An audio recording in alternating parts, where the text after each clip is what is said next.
Salut tout le monde, je suis Thomas Wroblewski et je fais cette petite vidéo d'introduction pour l'entretien qui va suivre, que j'ai fait avec Anna Saillant, qui est venue de France jusqu'en Suisse, elle a fait 300 km. C'est un long entretien, donc je le sors en deux parties. C'est une discussion improvisée autour de la politique en Suisse, de mes activités politiques, du vote blanc et de modernocratie.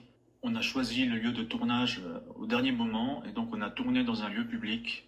C'est pour ça qu'il y a des gens qui passent, qu'il y a un peu du bruit de fond. J'ai dû cacher le visage des gens bien évidemment et modifier le son, changer de bande sonore en fonction de la pollution sonore qu'il y a dans ce lieu. Malgré tout, la vidéo est parfaitement audible et on peut pleinement profiter de l'entretien. Ça fait longtemps que cette vidéo elle a été tournée, donc l'entretien a été fait le 22 octobre 2022 et voilà, je la sors qu'en 2023 au mois de mai.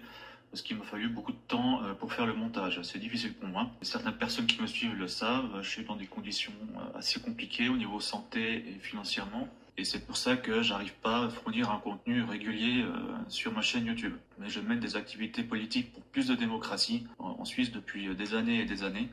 Et aujourd'hui, je demande votre soutien. Voilà, pour les personnes qui seraient d'accord de me soutenir, j'ai ouvert une page Tipeee qui sera disponible dans la description. Et d'avance, je vous remercie pour les personnes qui feront un geste pour que je puisse au mieux continuer mes activités politiques que je mène pour le bien commun depuis des années maintenant. Je vous remercie. Bien sûr, abonnez-vous à ma chaîne, laissez des commentaires, c'est bon pour le référencement. Et partagez bien sûr la vidéo. Voilà, merci à tous et bon entretien. Ciao. Merci d'être venu. Oui, tout à fait. Alors, il faut que les gens sachent qu'on n'a pas de plan. Non, on n'a aucun plan, là, on discute simplement, en fait. Il y a quelques années, j'étais venu à Neuchâtel, depuis Annecy-Genève, là, pour justement faire le point sur tout ce que tu fais sur le vote blanc. On avait fait, à mon avis, une chouette vidéo qui durait 1 ou 2 heures quand même, au bord du lac, au milieu des mouettes. Et puis là, on a décidé de remettre ça, mais on n'a pas de plan. Alors, je pense qu'on parlera de modernocratie. Moi, j'aimerais bien, si on a l'occasion, si on a le temps, parler de ce qu'en France, on appelle le RIC. Est-ce qu'il fonctionne bien en Suisse ou est-ce qu'il est perturbé par les médias? Oui, il est très perturbé. Voilà. Et donc, on peut aussi réfléchir aux remèdes possibles, aux initiatives permettant de remédier aux défauts. Voilà, il y aurait pas mal de choses à faire. Le problème, c'est comme l'initiative est biaisée à la base, c'est difficile de faire passer les projets qui seraient nécessaires pour que ce soit plus biaisé, en fait. C'est-à-dire que dès que c'est libérateur, ça bloque. Oui, c'est que ça. Voilà. Ouais, au niveau fédéral, je veux dire, les initiatives citoyennes, ça passe très très rarement, même pas 1 sur 10, quoi, je crois. Ah, mais pas 1 sur 10. Même pas 1 sur 10, ouais, c'est très très rare. Après, au niveau communal, c'est un peu différent. D'accord. Et au niveau fédéral, les gens s'y intéressent pas ou... Parce que moi, ce que j'avais vu, c'est au moment de l'initiative Monnaie Pleine, c'est les médias qui mettaient le forcing, quoi, pour que avec des phrases du genre « on ne change pas un système qui a fait ses preuves ». Oui, pas forcément. C'est aussi un grand biais, ça. C'est qu'on est les meilleurs du monde. Donc pourquoi se remettre en question? Exactement, voilà, c'est ça. Donc on ne voit pas les problèmes qui existent, pourtant, bel et bien. Tout à fait. Et surtout le plus potentiel, l'abolition de l'impôt qui était possible. Oui. C'est quand même pas mal. Taxer les transactions financières, je crois, de 0,1 point suffisait à... Oui, voilà, alors ça c'est... financer, quoi, à peu près. Voilà. Alors ça on l'explique peut-être, taxe sur les transactions. Si on mettait une taxe de 0,01 sur toutes les transactions électroniques, donc, il y en a des milliards chaque jour, en fait. Y compris quand on achète un croissant. Ça suffirait à éponger le système fiscal. Oui, entièrement, on serait tous nickel. D'accord. Mais bon... Et ça serait indolore. Pas pour les places financières, apparemment. Il ne faut rien leur prendre du tout. Ah ben oui. Oui, parce que... il y a une opposition d'économie suisse. Ah ben si tu as une taxe sur le trading haute fréquence, ils perdent des millions. Oui, des milliards. Ou des milliards. Ils ne les perdent pas, c'est juste qu'ils ne vont pas les gagner. Ils perdent et pas gagner. Oui, ils cessent de les gagner. Ils cessent de les gagner, mais ils ne les perdent pas. Ce qui, dans leur vocabulaire, est une perte. Oui, c'est à peu près la même chose. Moi, j'ai 2 petites filles. Il y en a une qui a quelques mois, l'autre qui a 2 ans. Et j'ai pas envie que ça se dégrade davantage pour elles. Ah, mais à mon avis, il faut que ça se dégrade davantage. Là. Il faut aller au fond pour remonter, parce que là, c'est trop tard. Ça fait 15-20 ans qu'on avertit. Rien n'a été fait, puis maintenant, c'est pas qu'on va dans le mur, on est déjà là. Là, ça commence à chauffer. On va quand même pas parler du réchauffement. Il y a plein de... Ouais, pourquoi pas, si tu veux parler de réchauffement, ouais. Il me préoccupe moins que la destruction de l'environnement lui-même. Exactement, les insectes, les oiseaux. Ouais, le massacre des insectes et tout ça, des espèces. Des insectes qui sont sous terre, donc qui sont vitaux. La pollution lumineuse fait énormément de dégâts chez les insectes. Exactement. Les insectes nocturnes, ils se repèrent avec la Lune. Ils savent qu'ils doivent garder la Lune, par exemple, dans ce point-là de leur vision. D'accord. Pour garder le cap. Ouais. Mais s'ils tombent sur un lampadaire, ils le confondent avec la Lune, donc ils tournent autour. Ils se fatiguent, ils crèvent. C'est pour ça qu'il y a plein d'insectes autour des lampadaires. Ça fait même ça à des oiseaux, des fois, sur des phares, au bord de la mer. Puis ça fait des centaines d'oiseaux qui s'écrasent la gueule de fatigue. Moi, je suis sur une commune en Haute-Savoie. Alors, c'est très bien, ils ont changé les ampoules. Ils ont mis des ampoules basse consommation. Mais tu as des zones où tu as un lampadaire tous les 30 mètres. Ouais. En rase campagne. Ouais, c'est n'importe quoi. Et puis après, on n'a plus de gaz, on n'a plus d'électricité. Et ici à Neuchâtel, ça parle d'éteindre maintenant les lumières la nuit. Alors là-bas, ils éteignent une partie de la nuit. Et les malvoyants, ce sont les malvoyants qui veulent pas qu'on éteigne, en fait. Parce que pour eux, c'est un repère, tu vois. Ils sont pas aveugles, ils sont malvoyants. Voilà, d'accord. Donc, avec la lumière qui vient, ça leur donne le chemin, quoi. Ils peuvent se repérer avec les lumières, les lampadaires et tout ça. Ce qu'ils ne peuvent pas faire, ça ne peut pas être remplacé par une lampe de téléphone, par exemple, comme ça. Ben oui, c'est à moins de mettre des catalogues. Il y a beaucoup de gens qui rigolent de ça, les malvoyants qui demandent la lumière, tu vois. Mais en fait, ils ont une vraie raison de... Tout à fait, oui. Ben, je ne savais pas ça. C'est pour faire des économies d'énergie, c'est pas pour les insectes. Ben non, le réchauffement, c'est un sujet sensible aussi, ça. Moi, j'étais tombé sur la théorie des nuages, je ne sais plus comment ça, je crois un Hollandais, qui a mis au point une expérience, en fait, en labo qui démontre comment les nuages se forment, en fait. D'accord. Et le premier gaz à effet de serre, c'est la flotte. C'est la vapeur d'eau. Et oui. Et donc, plus il y a de nuages, moins il y a de rayons qui viennent, et donc plus il fait froid. Donc il se pose la question, c'est quoi l'origine des nuages? Est-ce que c'est le climat ou bien c'est le contraire? Tu vois? Et il s'est rendu compte qu'en fait, il y a un climat galactique. Il y a un équilibre. Ouais, il y a un climat galactique, en fait, qui est régulé. On reçoit des rayons cosmiques de toute la galaxie. D'accord. L'activité du Soleil régule ces rayons-là. Il l'envoie lui-même aussi, mais en fonction de ses tempêtes, etc., ça régule.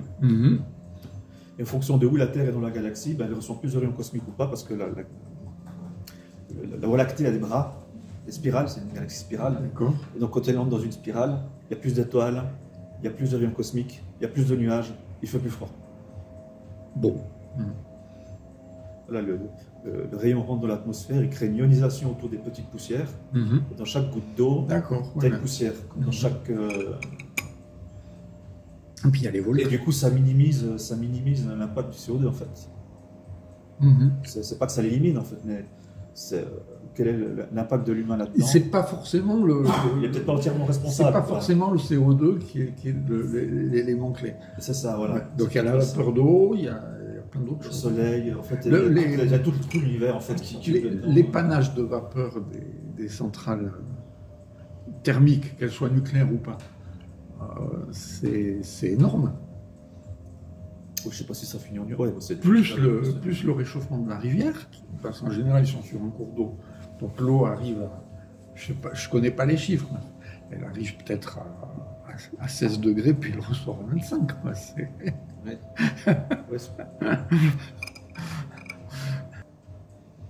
Bon, puis après il y a les grandes discussions, moi j'ai connu ceci, moi j'ai connu ça, donc moi personnellement qui ai 75 ans, quand je passais mon bac à Montpellier, je dormais à poil sur le carrelage au mois de juin. Ah oui, tellement il faisait chaud. C'est pas la première fois qu'il fait 40 tellement degrés. Il faisait chaud, oui, d'accord. C'était la seule façon de pouvoir me présenter aux examens sans avoir fait une insomnie. Ok. En 76 ou 76, ça dépend des religions,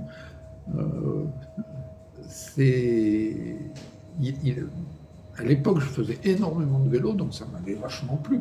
Il avait cessé de pleuvoir fin février. Plus une goutte d'eau sur une grande partie de l'Europe. Oui, la sécheresse de l'hiver. Voilà. Non, des événements climatiques extrêmes. Les gens avaient importé des bananes pour nourrir les vaches. D'accord. Cette année où il y a eu la canicule, on n'a pas vu une chose pareille. Non, il y a eu pire canicule. Bon, la réponse à ça, c'est de dire on a déjà eu des événements climatiques extrêmes. Jusqu'à la réponse, c'est qu'il y en a de plus en plus de ces événements extrêmes. Je sais pas. Je sais pas. Je suis pas sûr non plus, mais peut-être qu'ils sont plus médiatisés aussi. Oui, aussi, on en parle beaucoup plus aujourd'hui de ce qui se passe, donc on a l'impression que ça arrive plus qu'avant, mais pas forcément. Il y a le volcan qui a valu sa tête à Louis XVI, parce que je crois que c'est le volcan d'Islande qui avait fait fermer les aéroports. Ouais. Et vers 1787 ou 88, il a pété. Et il y a eu, sur toute l'Europe, et en particulier la France, il y a eu un nuage opacifiant. Et les récoltes, d'accord. C'était en quelle année ? Alors en 88-89, il y a eu la famine. Oui. Alors il y a une deuxième raison, c'est que c'est le début du libéralisme. Oui. D'accord. C'est la révolution des bourgeois. C'était avant le 14 juillet. Il y a des gens dont on dit beaucoup de bien et on a peut-être tort, c'est les philosophes des Lumières. Et parmi eux, il y avait un mouvement qui s'appelait les physiocrates, qui expliquait que là où ça marche le mieux, c'est quand il y a de la compétition, parce que c'est exactement le discours des libéraux maintenant, parce que ça oblige les gens à se battre. Alors jusqu'à cette époque, en France, il y avait une régulation du commerce des céréales. Donc la spéculation sur les céréales était punie de mort. Ouais, c'est interdit. Spéculation, punie de mort. Sur les produits. Celui qui exportait des céréales était puni de mort. Et c'est le ministre de Louis XVI, Turgot, qui était de cette mouvance intellectuelle, qui a, ainsi que 2 ou 3 autres, dont j'ai oublié les noms, qui ont mis fin à ça. Et ça n'a pas fait long. Il y a eu la famine. Oui, bien sûr. Ouais. Donc les gens n'ont plus de pain. Donc là, on est en plein dans le... Si on écoute les vidéos d'Humain, la miche, pour l'ouvrier, c'était l'aliment de base. Ouais. Donc si la miche triple de prix, ou s'il en manque, il crève. Henri Guillemin, historien français, installé à Neuchâtel, je crois. Il a vécu à Neuchâtel. Ouais. Il a eu ses émissions sur la RTS dans les années 70-80. Par là, oui. Ouais, par là. On les retrouve sur YouTube, c'est à voir. Donc il y a une centaine d'heures il y a des centaines à ne pas rater. Donc à l'origine, il n'est pas historien. Non, à l'origine. C'est un littéraire. Mais bon, il a fait un boulot d'historien. Et puis il a glissé dans l'histoire et dans la réhabilitation de la vérité. Ouais. Donc il déguise Michelet, le grand historien français. Ouais, Michelet, il passe de 5 quarts d'heure. Oui, voilà. Alors par curiosité, sur un marché opus, j'ai acheté l'histoire de la Révolution française par Michelet. Et c'est vrai que quand on lit ça, on dit « c'est formidable », etc. Et puis on ne s'aperçoit pas que, en fait, ils ont placé, en schématisant, ils ont remplacé les rois par les banques. Oui. Donc et ils ont utilisé le peuple comme... Bien sûr, c'est la bourgeoisie qui a donné les fusils. Les tueries ne sont pas prises comme ça. Voilà. Donc ils ont distribué les fusils après ils les ont pris. Ils les ont rachetés contre... Alors je ne sais pas si c'était une mise... Oui, ça a été racheté. Quelques petits sous. Ouais, on a donné les fusils pour la Révolution, puis après on les a rachetés. Ouais. Comme ils avaient faim, mais ils ont... Donc fini. Donc il est hors de question que le peuple soit armé en France. Oui, bien sûr. Ici on est en Suisse. Hein. Ici on est en Suisse, ouais, mais les gens ne sont pas armés dans la rue. Donc il n'y a pas de port d'armes. C'est très compliqué d'avoir un port d'armes en Suisse. Il faut démontrer une vraie menace. Mais c'est une tradition de tir, la Suisse. Le tirer depuis qu'on est enfant, dans les stands de tir, on peut collectionner. C'est vraiment une tradition très ancrée en profondeur. Le fusil à la cave, l'armée de milice. En tant qu'ignare, donc certains ont le fusil d'assaut à la cave. Est-ce qu'ils ont les munitions avec? Non. Et les munitions, elles restent à la caserne ou bien. Et est-ce qu'ils peuvent s'en procurer au marché noir? Oui, au marché noir, on peut tout se procurer, il faut juste savoir faire.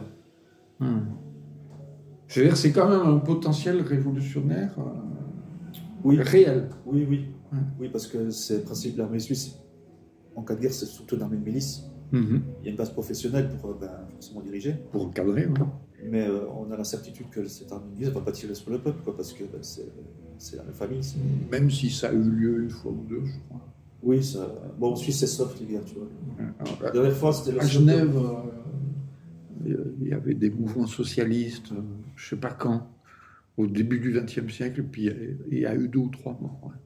Non, il y avait eu la guerre du Sonderbourg avec des grandes armées qui s'étaient... puis il y a eu quelques centaines de morts. Et là, la Suisse a failli exploser. Est-ce qu'elle s'est formée ou est-ce qu'elle a failli s'exploser au Sonderbourg? Elle s'est formée. C'est là qu'elle est née. 1848. D'accord. Il y a eu une vague de révolution en Europe partout. Oui. J'ai un vieux bouquin aussi, trouvé chez un bouquiniste, sur la guerre du Sonderbourg. Je n'ai jamais réussi à le lire. Parce qu'il est en plusieurs tomes et puis il me manque quelques tomes. Pour revenir au Portable, c'est très différent des États-Unis où le deuxième amendement te permet de te protéger toi-même et puis voilà. En Suisse, c'est pas ça du tout. Parce que je me souviens qu'il y a 30-40 ans, à Lausanne, il y avait un cinéma porno et il y a un type qui est rentré avec son fusil d'assaut et qui a dézingué les gens en train de se... avec des actes comme ça, il y a eu une fusillade à Genève dans un bistrot il y a quelques mois, entre 2 gangs de motards, je crois. Il n'y a pas eu de mort. Mais il y a quelques années, le Parlement dessous a été attaqué. Oui, j'avais vu ça. Il y a eu beaucoup de morts. Mec qui étaient c'était pas des armes de service qu'il avait. Ah, c'était des armes privées. Oui, je crois, son frère. Ouais. D'accord. Il était allé à la grenade aussi, il me semble. Puis là, c'était. De toute façon, la plupart des meurtres, la plupart des assassinats, ça se fait à l'arme blanche. Non, il y a très peu de problèmes à l'arme à feu en Suisse. D'accord. Pourtant, il y a beaucoup d'armes à feu en Suisse. 1 pour 4 habitants. C'est la dernière fois que j'ai regardé. D'armes privées. Tout confondu. Compris, donc pas tout confondu, mais compris avec pas l'armée, mais le fusil de service. D'accord. Ça fait longtemps que j'ai regardé. Mais non, vérifie encore, mais il y a beaucoup d'armes par habitant en Suisse. Ouais, c'est-à-dire que si le Liechtenstein décide d'envahir la Suisse, il tombera sur un os. Oui, je dirais. L'armée suisse voilà, elle a été très attaquée. Il y a le groupe suisse pour une Suisse sans armée qui lutte pour la fin des armes en fait. Oui. C'est complètement naïf. Moi aussi j'aimerais bien, mais soit tout le monde se désarme, soit personne en fait. Exactement. Et sinon ça marche pas. Et donc voilà, l'armée suisse a été très attaquée, les budgets ont diminué. Mais en Suisse, mais à la base, il y a une tradition de résistance totale en fait. Donc les ennemis rentrent, mais ils sortent plus. D'accord. Des retraites dans les Alpes et tout ça. Mais voilà, on mine tous les ponts. Quand Adolphe n'est pas rentré en Suisse, c'est lié à ça ou bien à cause des intérêts bancaires? Je pense que les banques sont plus... si, les banques, parce que c'est un pays neutre et puis c'est un pays refuge pour beaucoup de gens qui se font la guerre ailleurs mais qui ont leur pognon dans le même pays. Ça leur faisait une plateforme pour commercer. Il y a peut-être une histoire d'or aussi, parce qu'il n'y a personne qui voulait récupérer leur aliment. Ah ouais. Et aussi au niveau politique, tout le monde n'était pas en désaccord avec Hitler en Suisse. Oui, je sais. Oui, donc moi j'ai connu des gens qui étaient bernois qui m'ont dit qu'ils avaient des connaissances qui avaient des uniformes nazis prêts dans les armoires. Oui. Même au niveau politique, le fascisme, ça n'avait pas la même portée que c'est aujourd'hui, le fascisme. C'est pas le même. C'était beaucoup plus populaire à l'époque et on peut comprendre pourquoi. C'est pas le même. À certains moments de l'histoire. Avant les grands malheurs du monde, je veux dire. Maintenant, il est beaucoup plus pervers, beaucoup plus rampant, caché. Oui, c'est plus comme avant. Et donc voilà, l'histoire de la Suisse qui a dit non, Hitler, tu passeras pas, qu'on a tout miné, les ponts, les machins, etc. Je ne pense pas que ça, tout seul, ça suffisait à arrêter à l'époque un blitz de la Wehrmacht. Bon, si, pour l'opération. Pour l'opération Barbarossa, ce qui était l'attaque de la Russie, ils ne pouvaient peut-être pas se permettre de coller 2-3 divisions ici. Ils ne pouvaient pas. Je pense qu'ils n'avaient aucun intérêt politique, financier à attaquer la Suisse, en fait. Voilà. Moi, je pense que c'est tout bête. ça. Je pense que c'est la principale C'est raison. tout bête, voilà. Et après, ils se disent, bon, puis en plus, en plus c'est des soldats suisses. Et historiquement, les soldats suisses, je comprends que ça s'est ramolli maintenant, mais ils étaient très demandés, les mercenaires suisses. Jusqu'à la fameuse bataille de Marignan. Je crois, oui. Où ils ont été battus. Les gardes suisses au Vatican. Je crois que c'est les gardes suisses qui ont couvert la retraite de Napoléon en Russie. Ah ouais? Je crois bien, oui. Et vérifier, c'est des choses qu'il faut vérifier. Je ne suis pas historien, mais il me semble que oui. Ah, donc ils les ont protégés sans participer à... Oui, il y avait une garde suisse dans Napoléon. Oui. D'accord. Et un des personnages culturels de la Suisse, on va dire, symbolique, c'est Guillaume Tell. Et il n'a pas une raquette de tennis, Guillaume Tell, il a une arbalète. Oui. Simplement parce qu'à son époque, le fusil d'assaut n'existe pas. C'est toujours ça. Et à l'époque, je savais par cœur le serment du Grutli, qui est peut-être vrai, peut-être pas, on ne sait pas. Et c'était assez beau comme texte. Je ne le connais pas du tout. Nous nous engageons, enfin je brode, hein, j'ai oublié, pour les générations suivantes, à protéger notre territoire, à nous entendre. Donc le pacte de Hongrie, Suisse et Unterwald, c'est ça? Je crois que c'est ça. C'est les trois premiers. Ouais, puis ils s'accordent pour se soutenir les uns les autres. Ouais. L'alliance, ouais. Et c'est pas du tout ce qui se passe en France, par exemple, où on voit un Louis XI et un duc de Bourgogne qui se battent l'un contre l'autre pour acquérir du territoire. Là, c'est des gens qui s'unissent, qui sont sur des territoires différents, cultures différentes, des langues différentes, et qui s'unissent. Donc c'est non, c'est un peu spécial la Suisse à ce niveau-là, c'est vrai. C'est une mentalité qui est complètement... En Suisse, tu fais 30 km, tu as l'impression de changer de monde. Oui, tout à fait. Tu vas dans le nord de la France, après tu vas dans le sud, les accents changent un petit peu, mais tu as toujours l'impression d'être en France. Tu vois ce que je veux dire? Quand même. Il y a une uniformité de... Alors en Suisse, les infrastructures routières, c'est partout la même chose. Oui. Mais même à Neuchâtel, tu vas dans la Chaux-de-Fonds, c'est plutôt la même ambiance du tout. D'accord. Ouais. Le littoral du lac, c'est un peu plus bourgeois, et en haut, c'est ouvrier. Si on va à Beatenberg, sur le Niederhorn, en face de la Jungfrau, ou si on va à Carouge, près de Genève, c'est pas le même pays, c'est pas du tout. On a 4 langues. C'est pas la même mentalité. 4 langues nationales. Ouais. Et il n'y a pas besoin de faire beaucoup de kilomètres en Suisse pour voyager beaucoup, c'est ça. Et ce qui est formidable, c'est que ces gens qui ont tout pour être en désaccord, ils s'accordent. Ouais. Réussissent non seulement à faire la paix, mais en plus à s'entraider. Avec évidemment. Il y a toujours quelques petites situations, des machins, voilà, bien sûr, évidemment. Ouais. Là, on a retrouvé la Rochti-Graben en guillemets. D'accord. Quelque part, c'est la frontière des Rochti, comme on dit. C'est gentil. Par rapport aux votations, c'est vrai que des fois, parfois, les Latins votent comme ça, et puis toute la Suisse alémanique vote de l'autre sens. Quoi. Des fois, c'est assez impressionnant. D'accord. Et donc là, ce qui fait la décision, c'est la proportion des ethnies. Non, parce qu'il y a aussi la majorité des cantons qui équilibre la chose. Donc il faut une majorité du peuple pour qu'un temps passe. Il faut aussi la majorité des cantons. D'accord. Donc il ne suffit pas qu'une majorité de la population, parce que sans ça, il suffit que Zurich et Berne, les grandes villes, ils sont d'accord. Et puis on est moins nombreux en Suisse romande. D'accord. Mais c'est équilibré par la double majorité en fait. Et il y a autant de cantons romains ou italiens que de cantons alémaniques? Non. D'accord. Il y en a moins. Moins. Oui. Ah, donc il y a quand même au niveau de la votation fédérale, il y a un déséquilibre. Oui, c'est un déséquilibre qui existe, il n'est pas toujours marqué. C'est ça que je veux dire. D'accord. Mais il est potentiellement influent. Le changement c'est pas la même culture, c'est pas les mêmes. Donc ils voient les choses différemment. D'accord. Mais je savais pas. C'est pas la même langue, donc c'est du germanique et puis du latin de l'autre côté. La langue, c'est une façon de voir le monde. Tu vois, si maison en français, ça n'a pas la même nature que home en anglais, par exemple. Oui. Maison en français, c'est foyer. Et si je traduis littéralement en anglais, ça fait house. House, c'est juste la baraque, en fait. Et home, c'est le foyer, tu vois ce que je veux dire. C'est, quand la manière de fabriquer le langage, c'est une façon de voir le monde différent. En fait. Tout à fait. Et donc, les Japonais voient le monde différemment, c'est normal. Mais chaque canton est souverain. Chaque canton est un État souverain qui a sa propre constitution et qui peut sortir théoriquement. Qui peut sortir? Oui. Théoriquement, ça ne sera jamais, je pense. Hein. Ouais, il n'y a pas d'intérêt. Mais oui, chaque État a sa propre constitution, qui ne peut pas être en contradiction avec la constitution fédérale.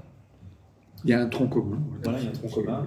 Inaliénable. Donc chaque commune aussi a une certaine part d'autonomie. On met des guillemets parce que... Il y a un impôt communal. Il y a l'impôt communal, cantonal et fédéral. Il y a trois couches. Il y a trois couches, il y a le fédéral, le cantonal et le communal. D'accord. Et chaque commune a son conseil général élu par le peuple. Chaque commune a son maire, qui est constitué. En Suisse, en France, c'est un maire, mais en Suisse, c'est un conseil qui occupe la place du maire. C'est pour pouvoir partager. Il n'y a pas un personnage central. Non, il peut y avoir 5, 6, 7 exécutifs. Là, j'ai une question. Ouais. Le conseil communal, il représente les citoyens? Oui, de la commune. Parce qu'en France, le maire, contrairement à ce que beaucoup de gens croient, ne représente pas ses électeurs. Non, il représente l'État. Oui, il est commis par l'État. D'ailleurs, il a, dans les grandes manifestations, il a des charpes bleu, blanc, rouge. Il n'a pas les armoiries de la commune.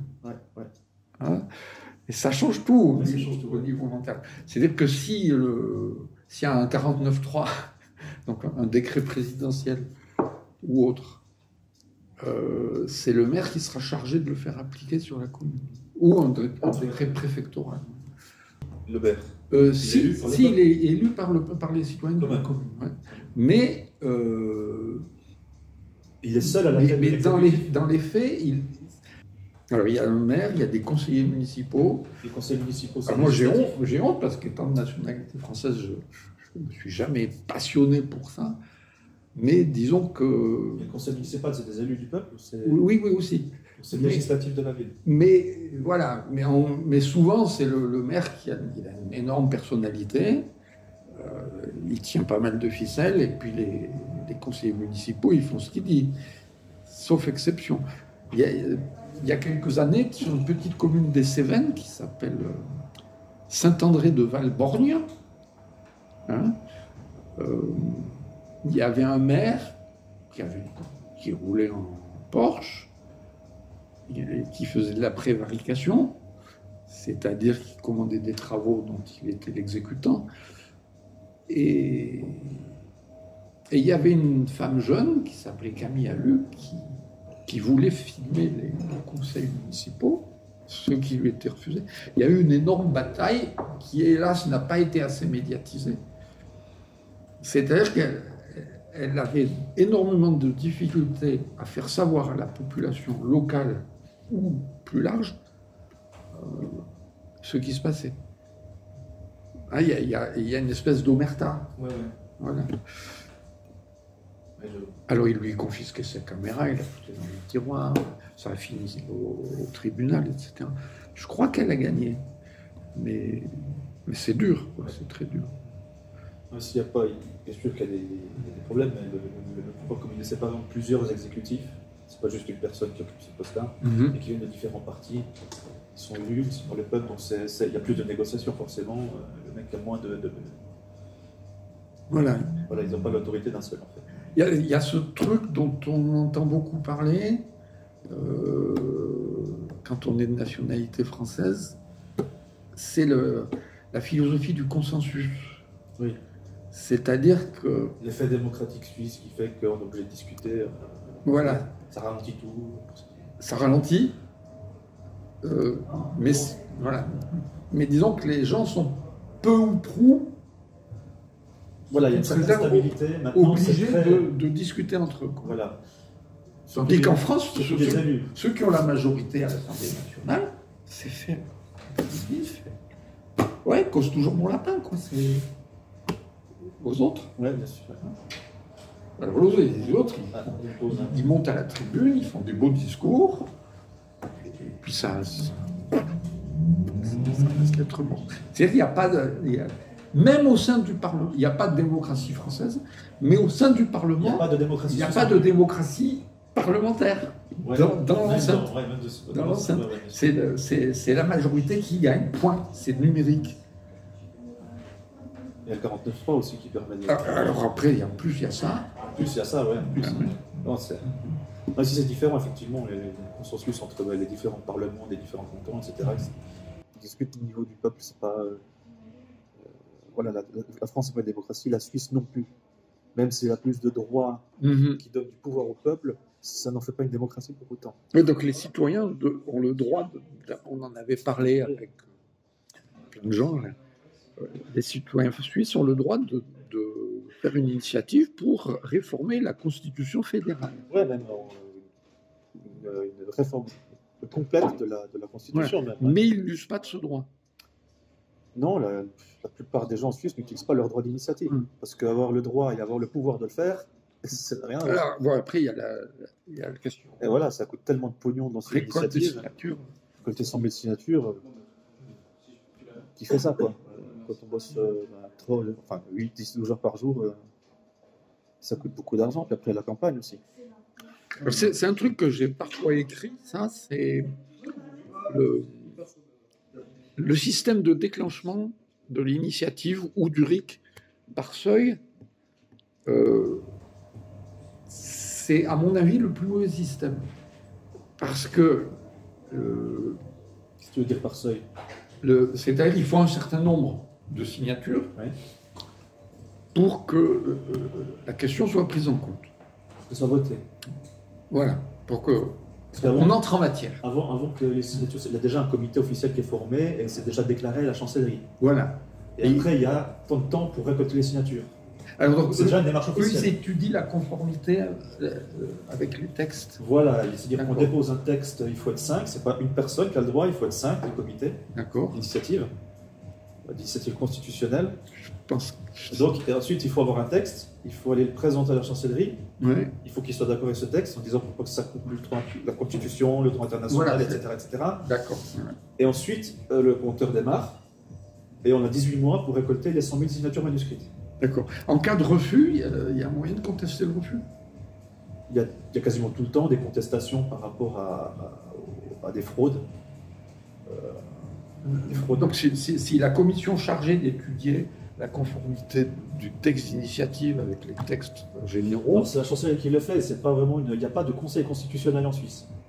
Oui, mais donc s'ils disent non, qu'est-ce qui se passe? S'ils disent non, on ne peut pas présenter le texte, il faut le changer. Ouais. Il y a une question d'unité de la matière aussi. Oui, voilà. Ouais. C'est-à-dire qu'il ne faut pas que deux sujets soient mélangés dans un seul. Ça peut être piégeux, ça. Oui. Ouais. Ouais. C'est-à-dire, on va initier une baisse de chômage, mais en même temps, on va augmenter TVA, tu vois. Ça ne peut pas être dans la même initiative. D'accord. Ouais. Par exemple. Ok. Ça, c'est un problème d'unité de matière. Ah, ouais. Donc, il vérifie ça. Après, effectivement, si le gouvernement lui-même, s'il y a un problème avec une initiative qui est lancée par un parti ou comme ça, et que c'est anticonstitutionnel, une loi anticonstitutionnelle, c'est au peuple de lancer un référendum pour dire stop. Parce qu'on n'a pas de conseil constitutionnel.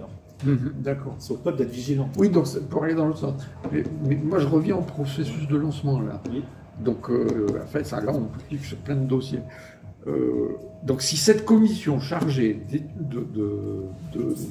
d'étudier la validité de la proposition dit non, et puis si les gens qui veulent cette proposition estiment qu'ils sont floués... Oui, ils peuvent modifier ce qu'il faut être. Toujours Non, mais sans modifier, est-ce qu'ils peuvent dire, attendez, là, vous foutez de notre gueule, vous jouez sur les mots. Est-ce qu'il y a une possibilité d'attaquer la commission? Sûrement, oui, je sais pas. J'ai pas vérifié ça. Probablement, s'il y a un refus, oui, puis il y a peut-être des recours. Ouais. Il y a des recours possibles. Il y a des recours pour tout, et auprès de qui? Je sais pas. Non, ça, je sais pas. Jamais que je ne sais pas ça. Je sais qu'il faut être 5. J'ai jamais entendu parler d'un tel problème. Ok. Alors, après, je reviens à l'histoire du lancement par seuil. Donc, il faut un certain nombre de signatures qui n'est pas négligeable. Hein. Ouais. Donc, sur un grand territoire comme la France, il serait forcément plus grand. Sinon, on a tout le temps des questions. Et donc, ça n'est plus une initiative citoyenne. C'est une initiative qui est réservée aux milliardaires aux partis politiques qui ont de la puissance. Qui ont des forces humaines. Qui ont des forces humaines. Ouais. Aux grandes associations, voilà. D'accord. Et à ceux qui ont les moyens pratiques d'utiliser ces droits. Mais Monsieur Dupont, il ne peut pas. Il ne peut pas, voilà. Alors, je vais faire ma pub. Donc moi, j'avais lancé l'idée qui n'a pas eu un grand succès. Il y a un dénommé Léo Giraud qui l'avait quand même mis dans son travail. C'est le... J'appelais ça le... ça date de plusieurs années. Le déclenchement monocitoyen à diamètre croissant. Donc il ne s'agit pas d'une initiative locale, il s'agit d'une initiative nationale pour un pays comme la France. Alors M. Dupont a une idée, et puis sans rien demander à personne, il choisit une rue n'importe où en France, dans laquelle il y a un minimum d'habitants, et il organise, à ses frais, un vote dans cette rue. Il faut ah oui, si le quartier vote, après on passe au quartier plus grand, puis après à la ville, puis après à la région, puis après... continue. Donc il faut qu'au moment où il fait ça, il faut qu'il passe par un stade officiel en disant « je m'embarque dans l'histoire ». Alors si ça passe au niveau de la rue, là c'est assez frais, hein, c'est pas cher. À ce moment-là, la commune va être obligée d'organiser une votation au niveau de la commune. Si ça passe, le département va être obligé d'organiser au niveau du département. Et si ça passe, le pays va être obligé d'organiser au niveau du pays. Et ça permet à un individu d'interroger le pays sans pour autant engendrer la cacophonie. Hein, parce que si ce qu'il dit est complètement idiot, ça sera bloqué automatiquement en bas de la censure. Hein. Et voilà. J'ai une objection, moi. Volontiers. Ça marche, ça peut... Parce que ça commence en endroit, au département, puis après, ça peut s'étendre autour, en fait. Oui, alors, après, il faut... Parce que peut-être qu'autour, comme moi, ils n'en veulent pas, mais que plus loin dans le pays, ils en veulent. Tout à fait. Tu vois ce que je veux dire? Mais ça fait partie de la stratégie du l'initiant, c'est de choisir son lieu. Voilà, il faudrait qu'il fasse dans plusieurs endroits. Mais c'est clair que... il pourrait être déclenché dans plusieurs endroits. Voilà. Parce que là, du coup, c'est plus moins cher. En France, si tu veux, tu as les quartiers, les communes, les départements, il y a les régions. Hein, il y a plusieurs... Je pense que ça peut être un système très utile, mais si on l'arrête au niveau de la région, en fait. On n'aille pas plus loin avec pas pour le niveau national, justement. Mais qu'on fasse au niveau de la commune, de la région qui est autour. Là, je crois que ça pourrait être très efficace. Oui. Organisation, je pense quelqu'un qui veut faire réécrire la Constitution française de 1958 par des citoyens tirés au sort, il faut que ça puisse être national. Donc pendant qu'on a fait une pause... on a fait une petite pause là, oui, on parlait de... Toi, tu parlais des tricheries des votations en Suisse. On parlait des tricheries des votations en Suisse, oui. Enfin, il y a eu des cas de fraude documentés, on fait des documentaires même à la télé là-dessus, dans des communes. Il y a eu plusieurs scandales dans des communes. D'accord. De fraude, donc ça existe, on sait que ça existe. Mm-hmm. Alors le discours, c'est que c'est localisé à chaque fois. Il n'y a pas un complot général au niveau national qui va truquer c'est des initiatives. Ouais, ça serait marginal. Voilà, ce serait marginal. Tu parles ça. Le problème, c'est que c'est très facile de tricher, que ce soit au niveau national, fédéral, cantonal ou bien communal. C'est ça le problème. Voilà. Et donc, l'enveloppe de vote elle-même, dans laquelle on met les bulletins sur lesquels il y a nos résultats de vote, si on vote oui, si on vote non, qui on vote, quel parti, etc. Et ben, très souvent, ces enveloppes sont transparentes. Transparentes, pas comme une fenêtre, je veux dire, mais si on passe une LED, d'accord, LED d'un téléphone au travers de l'enveloppe, on peut lire les résultats du vote à l'intérieur, en fait. Et ça, c'est ça. Alors, quand les gens dépouillent, ils sont surveillés? En principe, ils doivent l'être, oui. Ouais. Oui, j'ai déjà fait participer à un dépouillement, il y a quelqu'un qui tourne dans la pièce, mais j'entends. D'accord. De toute façon, ce problème-là, il y a un pré-dépouillement qui se fait en Suisse. 2 semaines avant, on commence à dépouiller, je crois. 8 semaines avant. Soi-disant pour gagner du temps le jour aussi. Et effectivement, normalement, ça doit être sécurisé, etc. Qu'est-ce qui les empêche de passer toutes les enveloppes, puisqu'ils ont le temps de le faire pendant des semaines? Militairement. Qu'est-ce qui, voilà, de faire ça, qu'est-ce qui empêche un groupe de faire ça la nuit ou le jour, peu importe, et puis de changer les bulletins quand ça les arrange pas, quoi. Ils ont qu'à scanner, passer chaque enveloppe dans la lumière, voir, et puis après, si ça ne correspond pas, ils changent l'enveloppe. Oui. Oui, ou ils l'enlèvent, quoi. Voilà, parce que des enveloppes vierges, ça ne manque pas. Ah, ici, ils peuvent mettre une enveloppe vide, même, à la limite. Voilà, une enveloppe vide, c'est une abstention. C'est nul, là. Mais il y a cette enveloppe de vote dans laquelle on met le bulletin, et l'enveloppe de vote elle-même est dans une autre enveloppe qui est envoyée, qui contient le matériel de vote, donc avec les instructions de vote, les arguments, etc., l'avis du Conseil fédéral, qui devrait la fermer normalement, mais qui dit oui, ça m'a choqué. Oui, c'est un compte de sujet, ça, mais maintenant, il devrait se taire, mais pourtant. Ça m'a choqué. Et donc ça, c'est. Pour nos amis français, il faut bien l'expliquer, ça. C'est-à-dire que quand les gens reçoivent les documents de vote, le Conseil fédéral donne son avis sous la forme « vous devriez voter ça parce que ». Voilà. L'avis du Conseil fédéral, oui pour ça, non pour ça, oui pour ça. Donc évidemment que sans l'exécutif, il reste la fermer. Sans aucun mépris pour les petites mémés ou les petits pépés, il y en a plein qui vont suivre. Ah, bien sûr, oui, bien sûr. Parce que les gens font confiance. Voilà. Donc ça effectivement, c'est insupportable, quoi. Et donc, ce que je voulais dire, c'est que les enveloppes de vote ou des bulletins. Donc il y a 3 enveloppes, il y a 2 enveloppes. Il y a l'enveloppe qu'on envoie à la poste. Cette enveloppe est dépouillée et dedans il y a une autre enveloppe qu'on sort. Et ça, c'est une enveloppe où il n'y a pas notre nom dessus, quoi que ce soit. D'accord. Et c'est celle qui contient les bulletins. D'accord. Et c'est cette enveloppe qui contient les bulletins qu'on peut vérifier, qu'on peut regarder. Par transparence. Par transparence. D'accord. Et qu'on peut changer. Ouais. Parce que si on va récupérer le matériel de vote des abstentionnistes, dans les halls d'immeubles, dans leurs poubelles, dans leurs boîtes aux lettres. Il faut que tu parles de la carte d'identité, là. Oui. Ouais. On peut aller, je vais y venir, on peut aller récupérer donc, le matériel de vote des abstentionnistes et récupérer leur enveloppe dans leurs bulletins, en fait. Puis, ça permet de changer les votes qu'on veut changer. Donc c'est un code barre. Alors voilà, pour aller voter en main propre, quand on envoie le matériel de vote, on reçoit à la maison un code carte, sans carton. Il y a un code barre qui est attribué à notre citoyenneté, à notre nom, notre prénom, notre adresse. Dessus, il y a une signature. Il y a notre nom dessus. Et on a besoin de ça pour aller voter. Donc, quand on vote par correspondance, on le met dans l'enveloppe, on envoie. Et puis, c'est scanné. On valide le vote. Oui. On sait que tel monsieur a voté. C'est parce qu'il a voté, mais on sait qu'il a voté. D'accord. Et par le vote en main propre, qui est très très limité, parce que c'est juste 2-3 heures le jour J. D'accord. Donc il scanne la carte, mais il ne contrôle pas l'identité. Je n'ai pas besoin de ma pièce d'identité pour voter en Suisse. D'accord.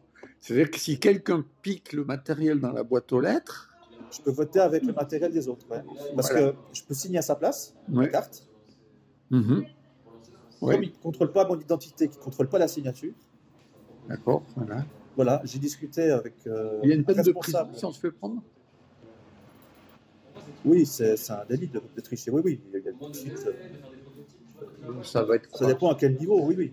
À quel niveau on triche, je pense que oui, c'est bien sûr. Et donc, il n'y a rien qui m'empêche de prendre des cartes abstentionnistes, de les signer comme je veux, et d'aller voter plusieurs fois. Et j'ai demandé qu'est-ce qui empêche ça? Qu'est-ce qui m'empêche de faire ça? Concrètement, qu'est-ce qui m'empêche de tricher comme ça? Rien. Ils m'ont dit donc la chancellerie, j'ai encore les échanges d'emails, au bureau de vote, ils vont vous reconnaître. Mais tu changes de bureau de vote? Oui, il y a qu'à aller dans un autre. Et très souvent, ils ont tellement de gens qui viennent qu'ils prennent, ils scannent, ok, c'est bon, tu vois, ils scannent, c'est vert, et puis hop, c'est bon. J'ai essayé de voter avec la carte de ma femme j'ai presque réussi. C'est quand on disait ok, merci, qu'il a rendu compte que c'était une femme, un nom de femme sur la carte, et puis que moi j'étais un mec. D'accord. Et puis je dis oh, désolé, je me suis trompé. Elle est dehors, on a échangé, on n'a pas fait exprès. Donc là, c'est pas passé. Mais si ça avait été un nom d'homme. Ouais. Ok. Et donc là, il y a un contact visuel avec un opérateur qui est chargé donc, de scanner. Mais le vote par correspondance, même pas. Alors, le vote en personne, on est assigné à un bureau de vote? Oui, chaque commune a son bureau de vote. Ouais. Il faut y aller le dimanche matin, entre 10 et 12. 9 et 12. Oui, donc, c'est de plus en plus resserré. Donc effectivement, on ne pourra pas en faire 36, je pense. Non, non. À moins d'être un champion en grimage. Ouais. Mais dans des votations très serrées au niveau communal, ça peut faire la différence. Tout à fait. Une voix, ça peut... C'est le vote par correspondance, ça pose plus de problèmes, parce qu'il n'y a même pas de contrôle visuel. Les gens reçoivent... L'État reçoit les enveloppes, il les dépouille, il voit les cartes de vote, ces cartons-là, il les scanne, mais il ne voit pas la personne qui a envoyé. D'accord. Donc il ne peut pas la reconnaître s'il a envoyé plusieurs enveloppes. Ok. C'est dingue. Alors, est-ce que tu penses que dans l'histoire récente, ça a pesé dans les décisions? Je pense que oui. Tu penses que oui? Voilà, j'ai pas de preuves, je dis pas qu'il y a triché. Au niveau local? Au niveau local, oui, ça arrive régulièrement. Ouais. Souvent des documents, enfin des sujets au téléjournal là-dessus. Mais oui, je suis sûr qu'au niveau fédéral, dans un vote très serré, une ville peut faire la différence au niveau fédéral. Donc, il faut plusieurs milliers de votes, mais je pense que c'est déjà arrivé. Oui.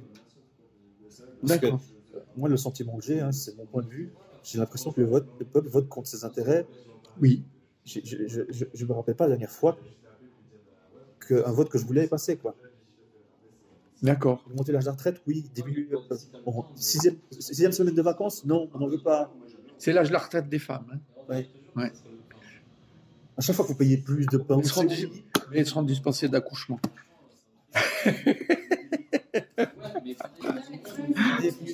Payez plus, ok, pas de problème. Donner plus de pouvoir à lui, ok, pas de problème. Enfin, moi j'ai le sentiment vraiment que le peuple, évidemment, je pose des questions quand même. Bon. Moi je dis c'est trucable. C'est trucable facilement, on l'a démontré comment. Pourquoi ça ne serait pas truqué? C'est trucable. Alors est-ce que c'est massivement trucable? À quel niveau?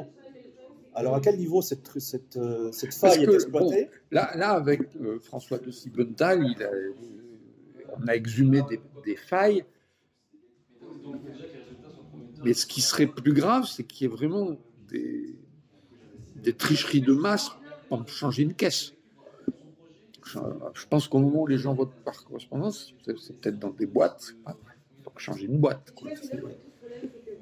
Complète. Il y a des moyens de sécuriser tout ça. Je veux dire, c'est pas compliqué. Ben, les gens sont désintéressés de la politique très massivement. La reconnaissance faciale, ça pourrait marcher. Hein. Ça pourrait marcher, ça. Ouais. Le problème, effectivement, c'est que le vote est secret. Ça, c'est une question culturelle. Ah, ben oui. Et s'il n'était pas secret, il n'y aurait plus de problème. C'est qui a voté, quoi, quand, où. Et s'il y a des votes qui ont plus, ça se verrait facilement. Donc, je comprends qu'il ne faut pas dire maintenant anéantir le secret de vote, parce que je comprends pourquoi il y a le secret de vote aussi. Je comprends les deux opinions. Des fois, mieux tu retournes ta veste, c'est juste que je comprends les opinions contradictoires et qui m'habitent les deux, en fait. Ça arrive souvent.